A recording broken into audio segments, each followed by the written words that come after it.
Mr. B here. This simple device is known as a constant pressure calorimeter. The constant pressure calorimeter is used to determine the amount of heat absorbed or released during a chemical reaction. In this video, I will explain how to use the constant pressure calorimeter to determine the amount of heat released or absorbed during a chemical reaction.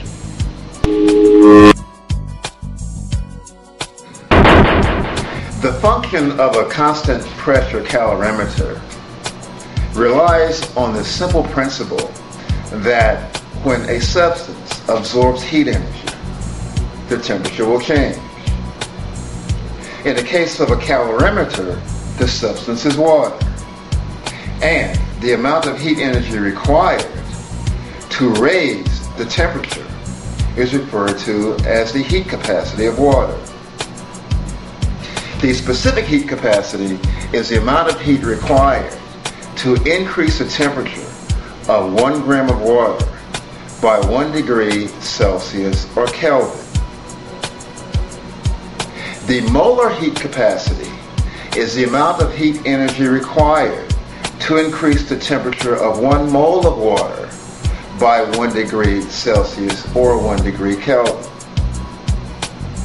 It is known that the specific heat capacity of water is 4.18 joules per gram times degree Celsius, or 4.18 joule per gram degree K. The molar heat capacity of water is equal to 75.25 joules per mole K, or simply the specific heat capacity of water times the molar mass of water.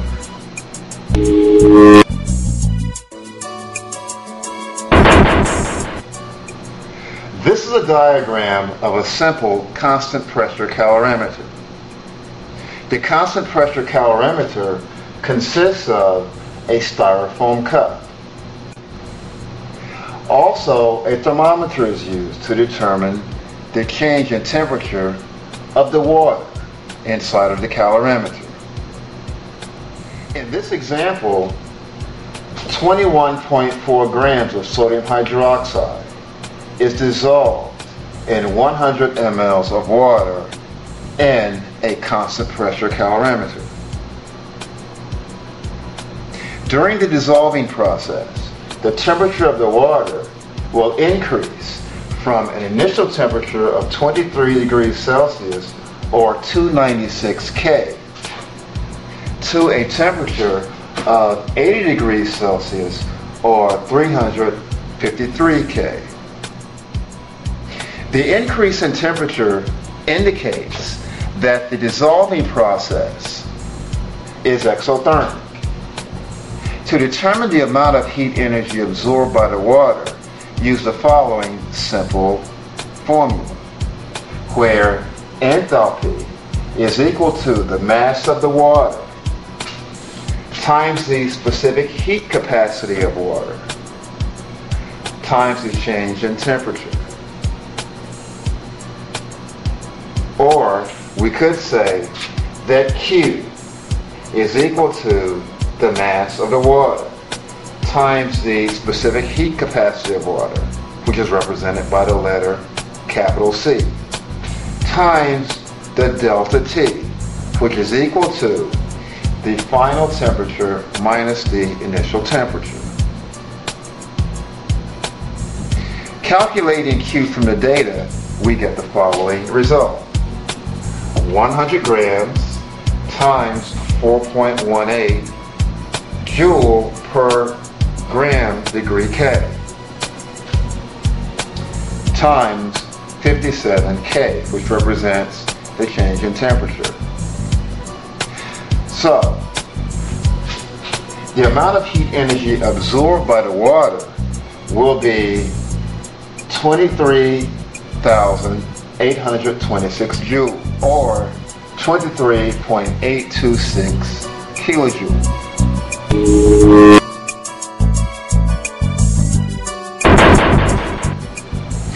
The enthalpy formula may also be used to determine other aspects of the constant pressure calorimeter.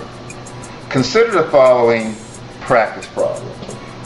What mass of water contained in a constant pressure calorimeter will absorb 45.136 kilojoule of heat energy, causing the temperature of the water to increase from 25 degrees Celsius to 50 degrees Celsius.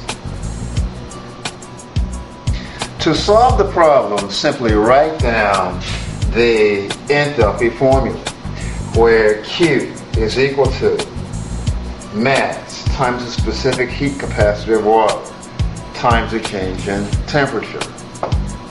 Of course, in this particular case, we're looking for the mass of the water. So the formula may now be rearranged. Mass is equal to Q divided by C times delta T. Inputting the data produces the following relationship, where mass is equal to 45,136 joules. We have to convert from kilojoules to joules because the units for the specific heat capacity of water is in joules.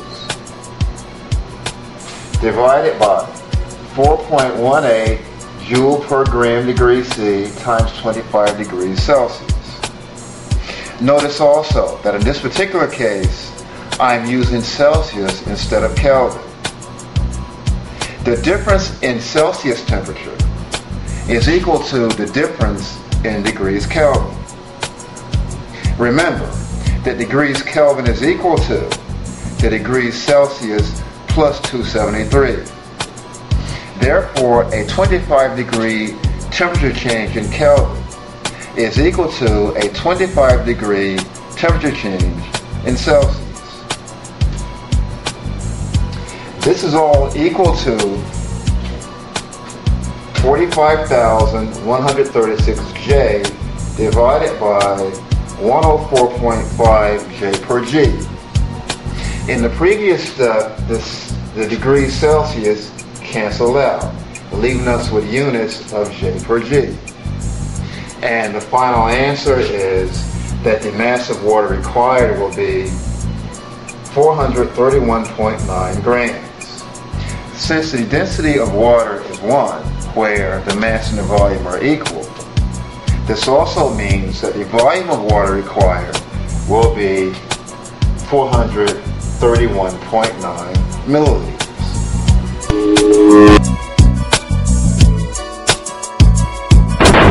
Calculating an initial or a final temperature requires an additional step. Consider the following practice problem. A 400 gram sample of water contained in a constant pressure calorimeter at 21 degrees Celsius absorbs 60,000 joules of heat energy. What will be the final Kelvin temperature of the water? To solve this problem, the first step is to write the enthalpy formula. Q is equal to mc delta T. Since this particular problem is asking for a final temperature, the next step is to rearrange the enthalpy formula to solve for delta T, where delta T is equal to Q divided by M times C.